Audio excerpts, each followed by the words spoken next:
Bistvo našega projekta je to, da želimo spremeniti okolje, v katerem živimo, na boljše, da bo enostavno, da bodo zadeve imele smisel in da bomo stvari počeli na učinkovit način. Kar se inovacij tiče, bi rekel, da smo najbolj inovativni ravno v pristopu, kako smo se tega lotili. Postavljamo se v vlogo prebivalcev, tistih, ki delajo na občini, v vlogo gospodarstva, podjetnikov.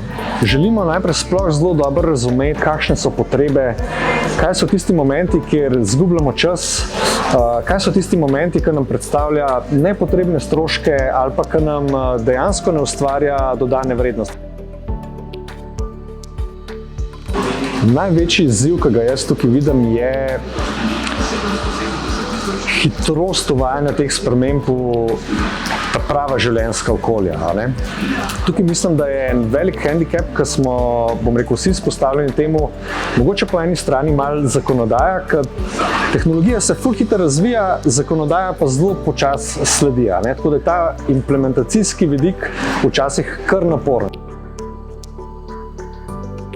Nekdaj me majčkeno mikajo te inovativne tehnologije, bi rekel, da sem malo tehnološki frik.